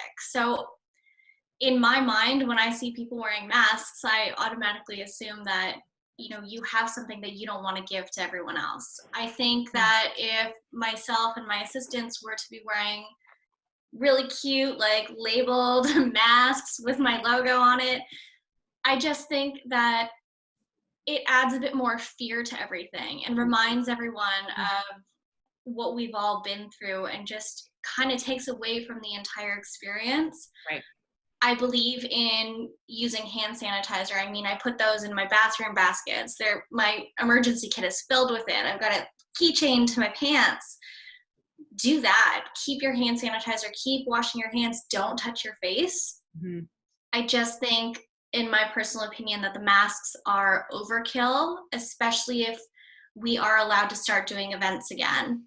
I just say keep it clean. Don't do anything gross. And then don't draw too much attention to the fact that, I'm going to be wearing all these different things to show you that I may or may not be sick. Right. Yeah. Good point. Caroline, what do you think?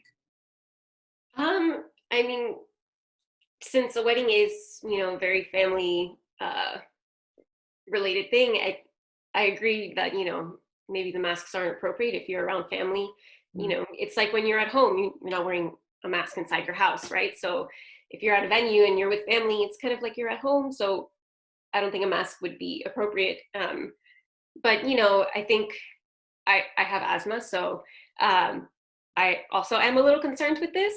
But I personally don't think I would wear a mask, but if I had an assistant who wanted to, if they felt more comfortable, then I would allow them to wear a mask. It's, I think, up to that person. I don't know what their situation is, and Right. I won't, force somebody to not wear it because I think it's going to scare somebody. But maybe if that is going to be frightful to like the bride, and I would ask them to maybe stay a little bit behind and maybe not have them do things with the bride and the bridal party and her family, maybe stick to doing some other things more in the background so they're not seen too much. But Right. yeah, I think me personally, I probably wouldn't, but Fair enough. Point. Khrystyna, what do you think? I think it's very subjective, and I think we're going to see that when things start opening up. I mean, I think stuff's going to gradually maybe start opening in mid-May, they're saying. I think it's going to be everyone's personal level to see, am I going to now go see my grandparents because, maybe, direct contacts like that are okay. And I know that we've been at home for, 2 months or whatever it is, and she's been at home, whatever it is. That's going to be everybody's comfort level to say, how do we start this back up again? Who do we start associating with? And I think it's going to be the same for weddings because like you guys said, if we are having the wedding, then we're assuming, let's say it's 100% wedding. We're at a point where like somebody has told us and judged that this is okay to have. So I don't think it'll be like a regular thing that people are wearing masks, but I do think it's very subjective to everybody's comfort level with where they're at. So like I think Jenna said, maybe, the venue will mandate that all of their staff have to wear masks or gloves or whatever it is. And that's just something that'll be communicated to the client, and depending on when the wedding is, and that's just something that they'll have to deal with. For me, I would say, I probably wouldn't, like, we get in there too, and like I'm like, steaming dresses and like fixing your stuff and touching people and whatever it is. And I think it's just talking about with the couple and what the comfort level is. Like Kirsten, you work with me on events, and if you felt more comfortable wearing a mask, I'm gonna let you wear a mask, and that's just something that the client has to understand because that's a health thing and whatever it is. So yeah, I think just approaching it that way. But in general, just how weddings are going to be, I think, our role is always to, as planners, just help them manage anything that comes up. And especially in these times, it's like, whatever you need to feel comfortable on this day, given all the what we know and what's happening at the time, I'm going to do that for you, like as much as I can. And then explain to you why there's things happening, we are, and if there's certain policies in place or whatever. So I do think you guys are right though. Like it's mostly friends and family, and I think it will, for most people, be just sort of like, okay, we're together again, and we're proud to be here, and we're all fine. But yeah, I think there definitely will be reminders of this, and things are going to look different.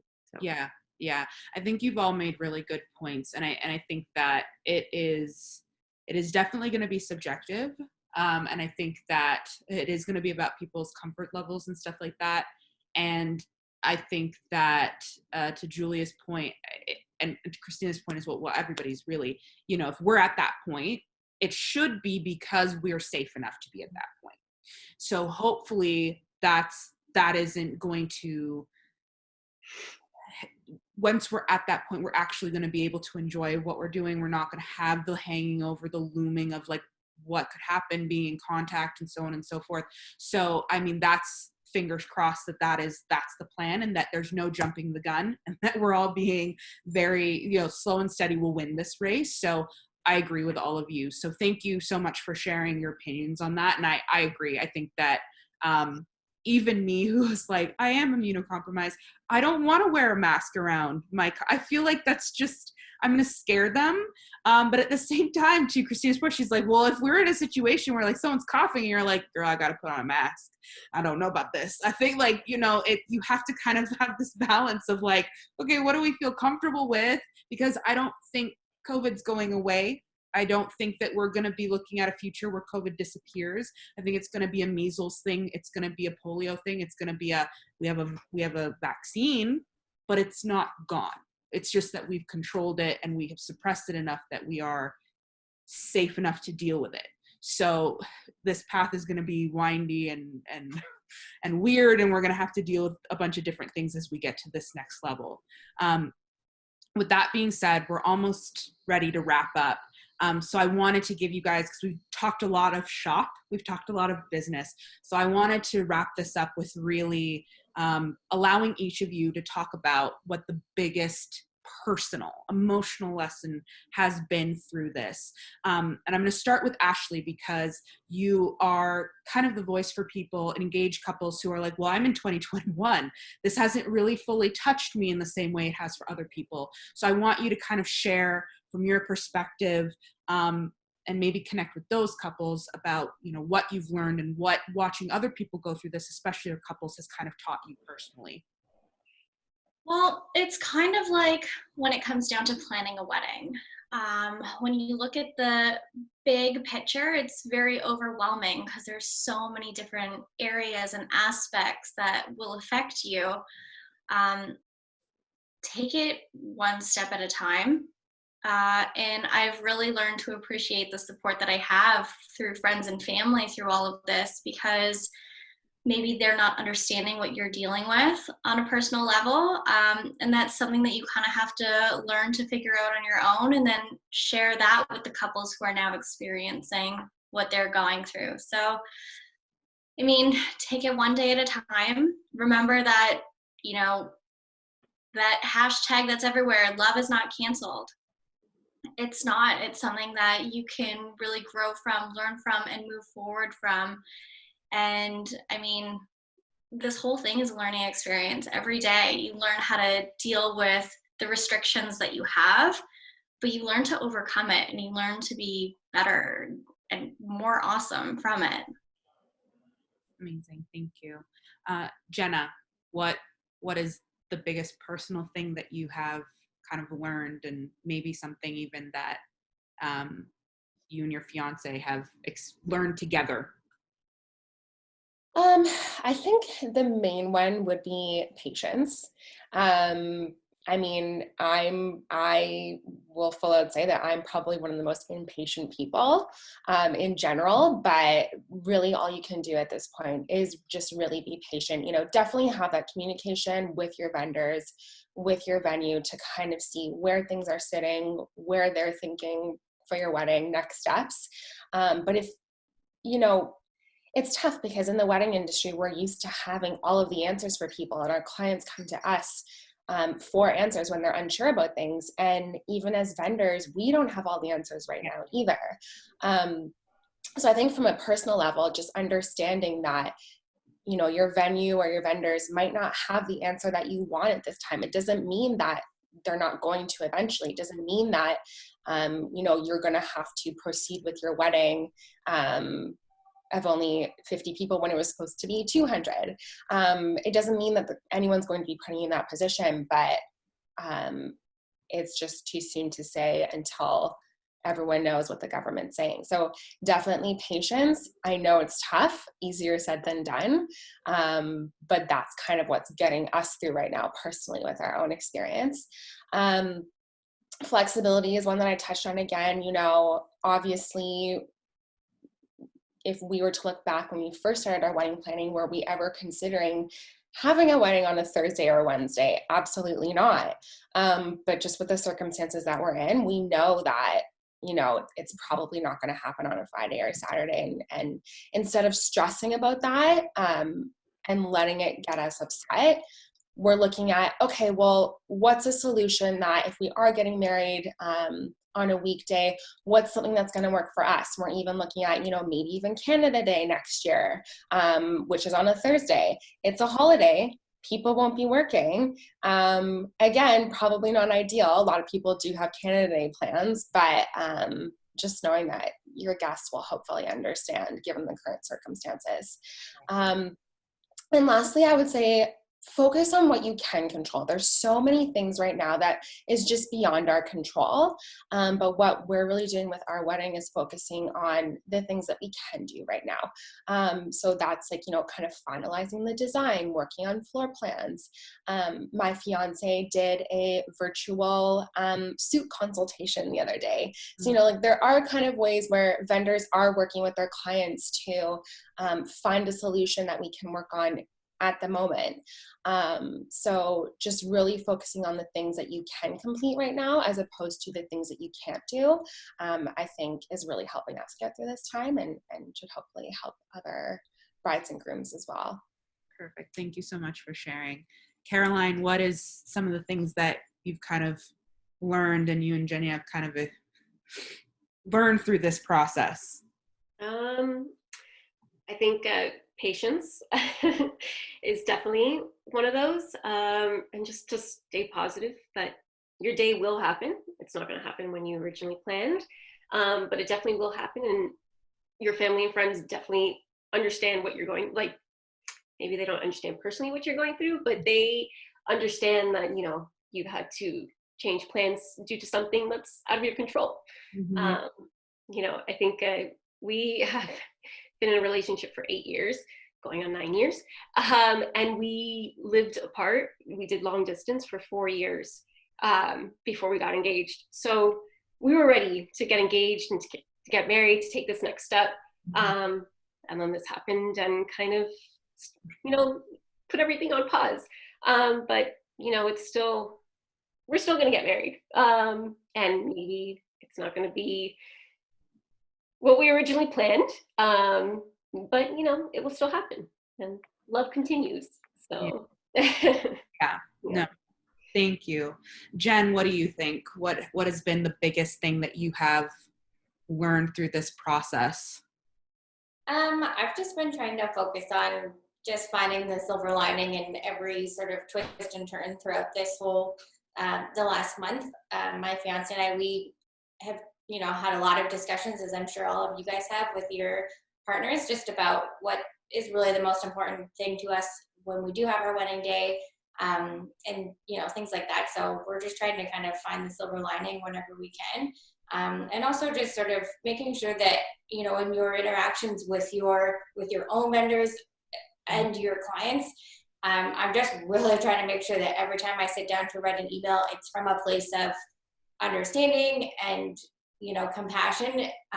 That's been one of the biggest takeaways in talking with my own vendors. I just was so blown away by just how some of them preferred to call me on the phone, and then some send emails, and it's just the kind words. Like, I know sometimes it sort of sounds like you're adding, you know, niceties and fluff to your email, but it actually has been really eye-opening, getting such thoughtful and kind and well-written responses from people that are just offering, you know, that their sympathy, honestly. Like, you know, in the grand scheme of things, postponing your wedding is not the worst case scenario, especially considering what we're all going through. Like, a lot of people have a lot bigger problems than this right now. So I think just kind of like sort of checking in with yourself and, you know, a little reality check is good. But I do think that approaching every kind of piece of communication with kindness and understanding and empathy really goes a long way, because that for me has been huge with my vendor team, and it honestly has really I was already confident with everyone that I hired, but it sort of really just,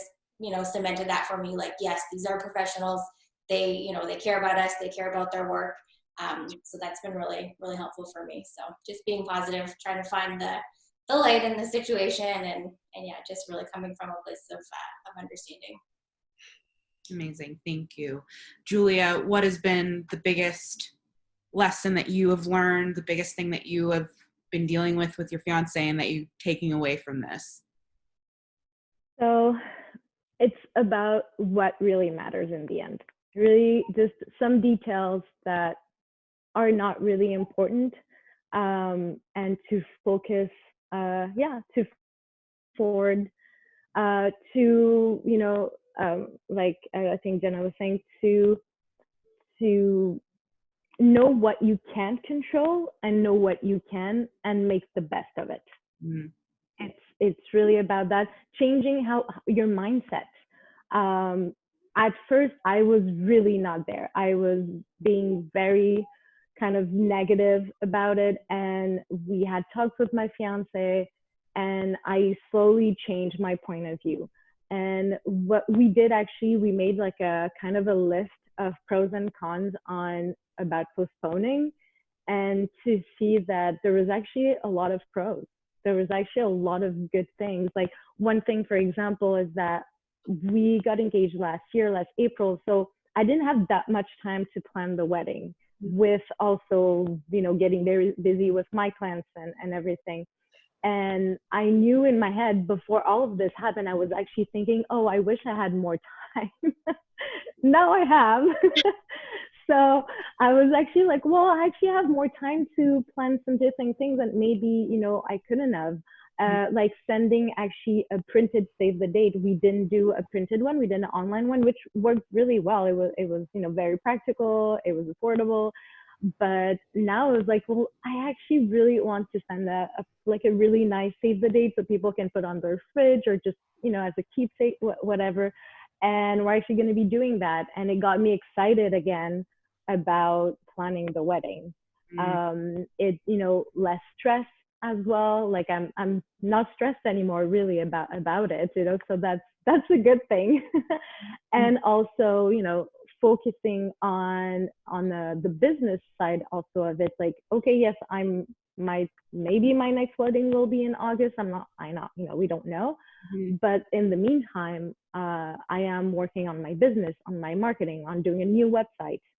So I think, just having a positive mindset overall has been, it's really important for everything.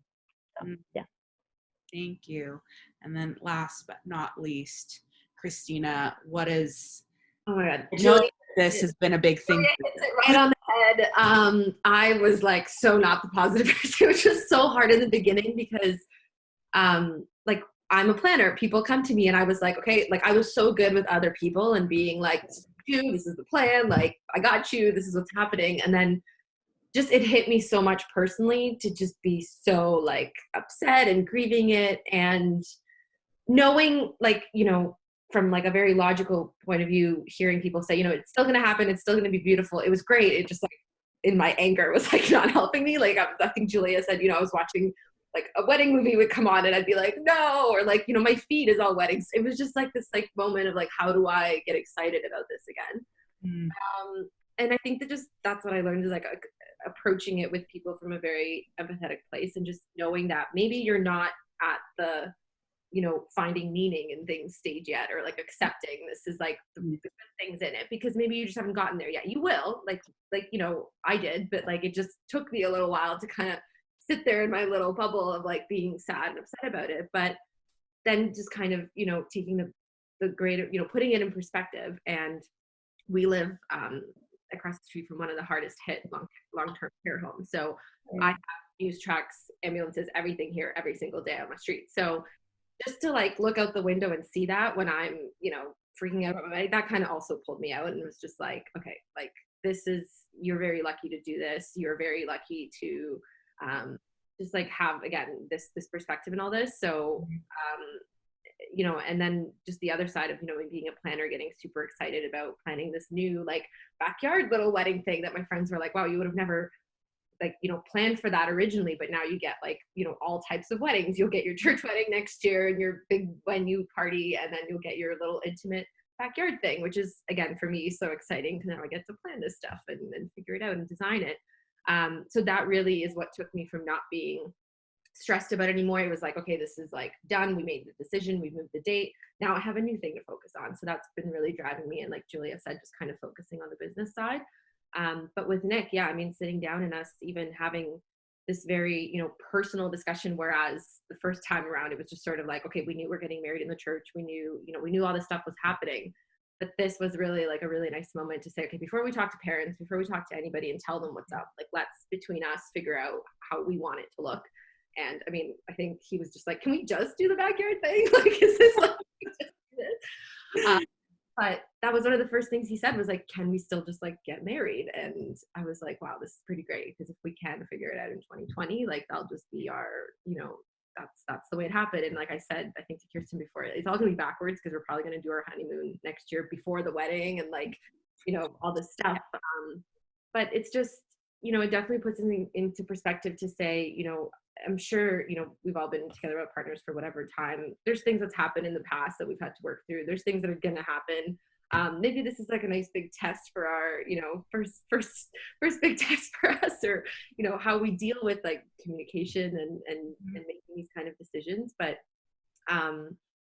yeah, I mean, just kind of voicing the emotional and kind of giving people space to be emotional about these things and say, yes, there are very important, way greater things happening in the world, but this is also a very big little thing to you. So again, just definitely learning to approach that with clients and myself and the way I tell people what I need, just to say, okay, this was a very big thing for me. Obviously, I'm a planner. This was my wedding. This was like the biggest thing I'm ever going to get to plan. And now, you know, facing, you know, at the time, just like dealing with, you know, how it's going to have to be different or whatever.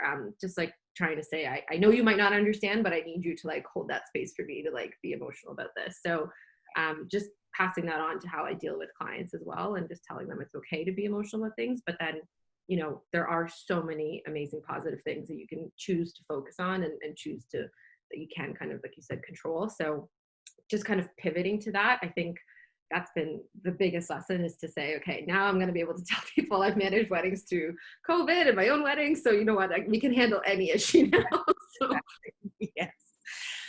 Thank you so much. So that's all that we have time for today. For all of the couples that stumbled upon this, I think I can speak for all of the ladies that are involved, that we're sending you all of our love, all of our support. We understand, yes, I am already married, but, you know, my husband and I have had to face a lot of things. As Khrystyna said, you know, this is a moment for you guys to really celebrate, even though it's not in the big way that maybe you planned this year, but celebrate the fact that you have this person, that you are in love, that you get to share this crazy situation with the person that you love. And if you are healthy, embrace that you are healthy together. And if you have people that are not healthy, cling even tighter to your loved one right now. So from all of us, we're sending you love, we're sending you support. If we're working with you in some capacity and you know us, we are here for you. So thank you for putting your trust in us. Thank you for listening. To all of you ladies, thank you so much for sharing your perspective, sharing your heart, and taking the time out of your day to do this. I really, really appreciate it. And all of the relevant links that I can share will be shared below so that you can connect with these lovely people. All right. Wave. Thank you. Thank you, Kirsten, for organizing this. Thank you so much. Thank you.